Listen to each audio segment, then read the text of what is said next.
السلام علیکم ورحمۃ اللہ تعالی وبرکاتہ۔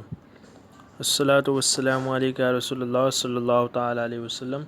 اللہم افتح علینا حکمتک وانشر علینا رحمتک یا ذا الجلال والاکرام۔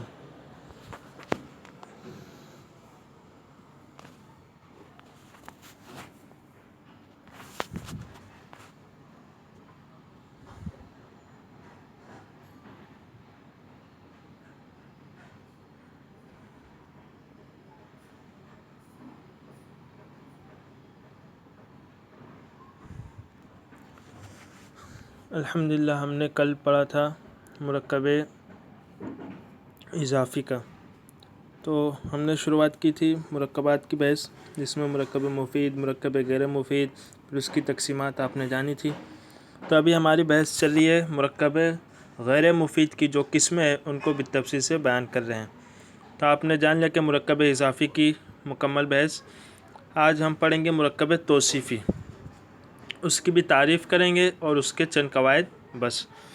تو انشاءاللہ امید ہے کہ آپ لوگ اس کو اچھے سے سمجھیں گے، اور جو لوگ پڑھنے کا شوق رکھتے ہیں ان تک یہ اسباق پہنچائیں اور ان کو بھی دین کی دعوت دیں پڑھنے کا۔ مرکب توصیفی، اس کی تعریف کیا کر رہے ہیں کہ وہ مرکب ناقص جس کا دوسرا جز پہلے جز کی صفت یعنی اچھائی، برائی، مقدار، رنگت وغیرہ بیان کرے۔ مرکب توصیفی کی تعریف کیا کر رہے ہیں؟ پہلے تو یہ جان لیں کہ یہ مرکب ناقص کی قسم سے ہے، ٹھیک ہے۔ تو وہ مرکب ناقص جس کا دوسرا جز پہلے جز کی صفت بیان کرے۔ اب صفت کیا ہے؟ اچھائی، یعنی کسی کی اچھائی بیان کرے، خوبی، برائی یا مقدار یعنی کہ 3-4 عدد میں، پھر رنگت بیان کرے کس رنگ کا ہے۔ تو یہ سے صفت ہو گئی ہے انسان میں، کالا، گورا، پیرا، لمبا ہونا، ناٹا ہونا، طویل قد ہونا، پست قد ہونا، یہ سب صفتیں ہیں، ٹھیک ہے۔ تو مرکب توصیفی وہ مرکب ناقص جس کا دوسرا جز پہلے جز کی صفت ہو، ٹھیک ہے۔ اب اس کی مثالیں دیکھیے کیا دے رہے ہیں، جیسے رجل جمیل، خوبصورت آدمی، تو رجل موصوف بن جائے گا، جمیل صفت، کیونکہ رجل اس کی صفت بیان ہو رہی ہے جمیل ہونا۔ تو ہم نے تعریف کیا پڑھی، وہ مرکب ناقص جس کا دوسرا جز یعنی جو جمیل ہے یہ دوسرا جز ہے، پہلا جز ہے رجل، تو دوسرا جز پہلے جز کی صفت بیان کرے۔ صفت اب رجل جمیل میں اس میں اچھائی بیان ہو رہی ہے۔ دوسری مثال رجل قبیح، آدمی برا آدمی، اس میں برائی بیان ہو گئی، یہ اس کی مثال ہو گئی۔ فصول ثلاثۃ، اس میں مقدار ہو گئی ثلاثۃ 3۔ الحجر الاسود، کالا پتھر، اس میں رنگت بیان ہو گئی، یعنی کالے رنگ کا۔ حجر اسود کو اسود اسی لیے کہتے کیونکہ اس کا رنگ کالا ہے۔ اب اس کے قواعد ہیں مرکب توصیفی کے، 9 قواعد ہیں، اس کو بیان کریں گے انشاءاللہ۔ نمبر 1، مرکب توصیفی کے پہلے جز کو موصوف اور دوسرے جز کو صفت کہتے ہیں۔ پہلے بات کیا بتا رہے کہ جس طریقے سے مضاف ترکیب اضافی میں ایک مضاف ہوتا ہے پہلا اور دوسرا مضاف ہے، اسی طریقے سے ترکیب توصیفی میں بھی پہلا موصوف ہوتا ہے، دوسرا صفت۔ موصوف کسے کہتے ہیں وہ بھی سب انشاءاللہ بھی آئے گا۔ قاعدہ نمبر 2، مرکب توصیفی میں پہلا جز اس میں ذات ہوتا ہے اور دوسرا جز اس میں صفت، جیسے کہ مذکورہ مثالوں میں نظر آ رہا ہے۔ اب بتا رہے کہ پہلا جز جو مرکب توصیفی میں ہوتا ہے وہ اس میں ذات ہوتا ہے اور دوسرا اس میں صفت۔ اس میں ذات کسے کہتے ہیں وہ مصنف حاشیہ میں خود بیان کر رہے ہیں، نیچے دیکھیے 1 نمبر حاشیہ۔ اس میں ذات سے مراد وہ اسم ہے جو کسی جاندار یا بے جان چیز کا اپنا نام ہو، یعنی خود کا اس کا نام ہو، جیسے شاتن، رجل، کتاب، یہ سب اس میں ذات ہے۔ جیسے جاندار کی مثال میں ہو گئے شاتن اور رجل، بکری اور آدمی، کتاب یہ غیر جاندار میں آ گیا۔ یہ خود کا کسی چیز کا نام ہو اسے اس میں ذات کہتے ہیں۔ اور اس میں صفت یہ کبھی ذات نہیں ہو سکتی، ٹھیک ہے۔ صفت وہ انسان کے کسی چیز کے اندر پائی جاتی ہے، وہ اس میں ذات نہیں ہو سکتی۔ اب پھر بتا رہے قاعدہ نمبر 3، 2 معرفہ یا 2 نکرہ اکٹھے آ جائیں اور ان میں پہلا اس میں ذات اور دوسرا اس میں صفت ہو تو عموماً پہلا موصوف اور دوسرا صفت ہوتا ہے. جیسے الرجل المجتہد، رجل مجتہد. یہ بتا رہے کہ اس میں ذات تو آپ نے جان لیا. اب بتا رہے کہ دو نکرہ، دو معرفہ یا دو نکرہ ایک ساتھ ہو تو اس میں کون موصوف بنے گا، کون صفت. تو اس میں بتا رہے کہ اگر پہلا اس میں ذات ہے اور دوسرا صفت، تو جو اس میں ذات ہوگا اس کو موصوف بنائیں گے، اور جو اس میں صفت ہوگا اس کو صفت. اس میں صفت تو اس میں ذات نہیں ہو سکتا. ٹھیک ہے. تو الرجل المجتہد میں الرجل یہ اس میں ذات ہے تو یہ بن گیا موصوف. ٹھیک ہے. اور مجتہد یہ صفت ہے تو یہ بن گیا صفت. پھر دیکھیے یہ تو معرفہ کی مثال ہو گئی. الرجل اور مجتہد دونوں پہ الف لام لے کے آ کے اس کو معرفہ بنا دیے. پھر نکرہ کی مثال جیسے رجل مجتہد، اسی کو الف لام ہٹا دے. ٹھیک ہے.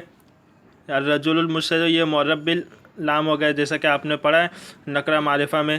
معرفہ کی ایک قسم یہ بھی ہے کہ الف لام لگا کے اس کو معرفہ بناتے ہیں. پھر ہے قاعدہ نمبر 4، اس میں منصوب صفت کے حکم میں، لہٰذا یہ جہاں بھی آئے گا صفت بنے گا، چاہے اس کا موصوف مذکور ہو یا محذوف ہو. اب یہ بتا رہے کہ اس میں صفت، اس میں منصوب ہے جو صفت کے حکم میں، جہاں بھی آئے گا وہ صفت ہی بنے گا. ٹھیک ہے. اس کا موصوف مذکور ہو یا محذوف ہو. جیسے مثال دے رہے جہاں اس میں منصوب کسے کہتے ہیں، جیسے ہم کہتے ہیں نا گجراتی یا بغدادی، عربی. ٹھیک ہے.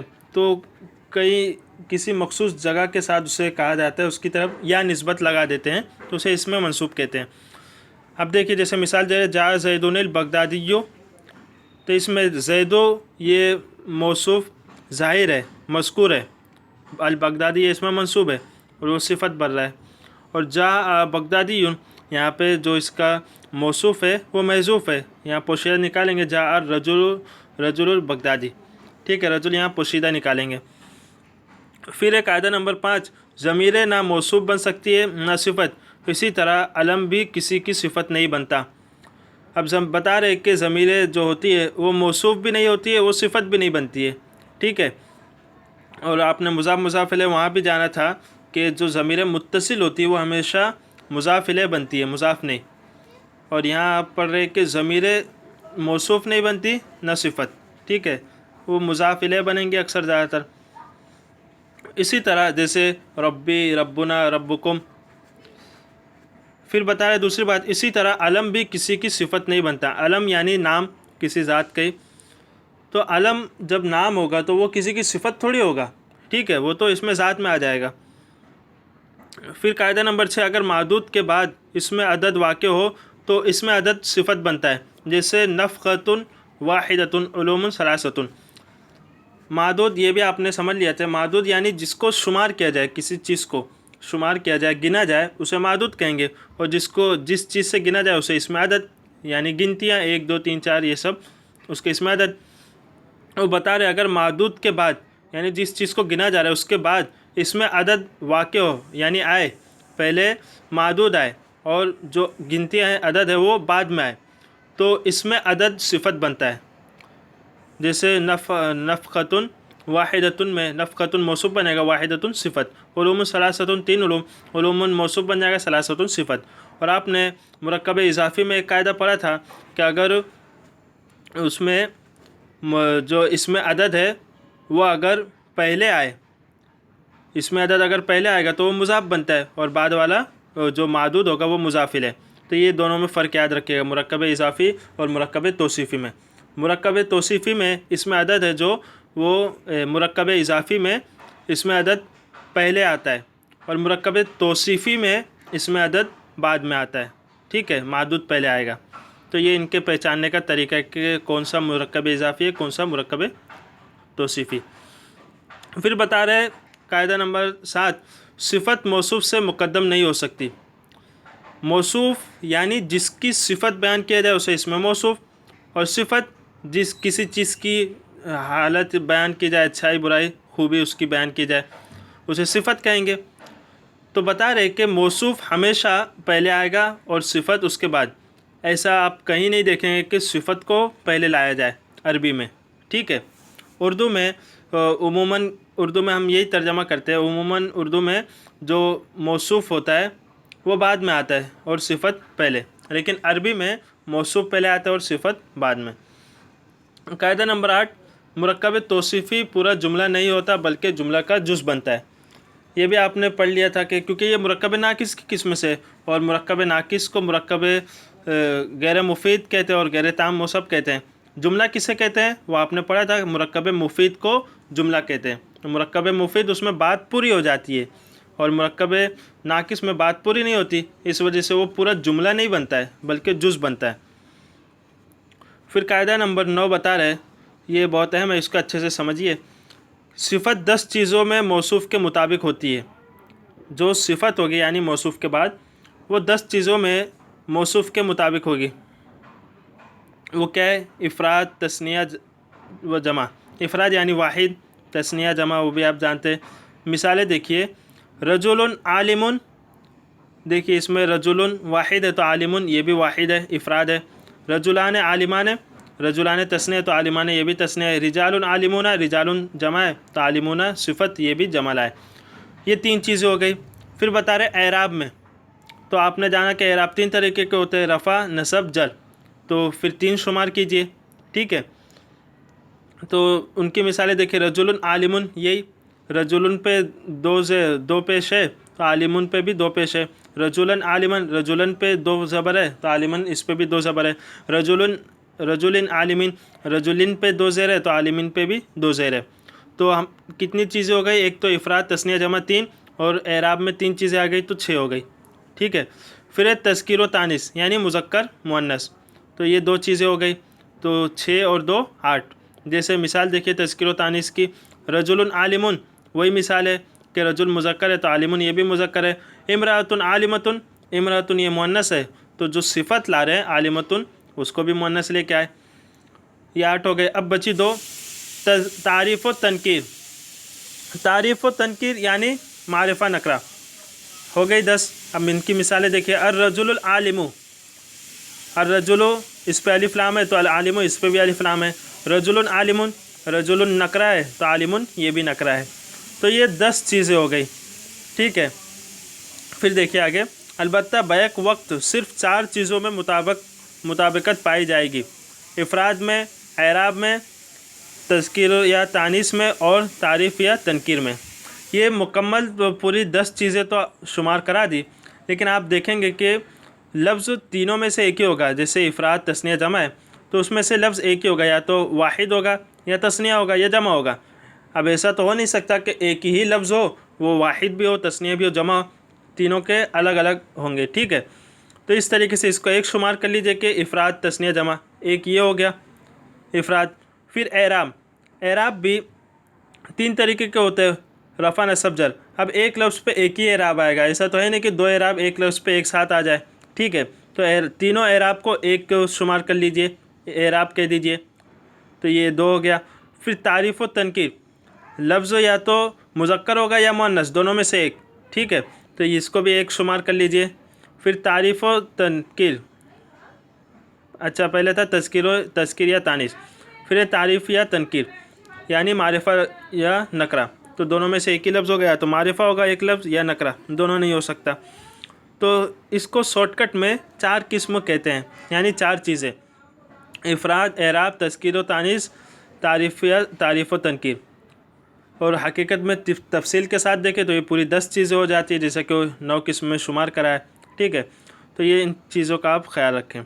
اب جو مشق ہے دیکھیے وہ بھی آسانی ہے الحمدللہ۔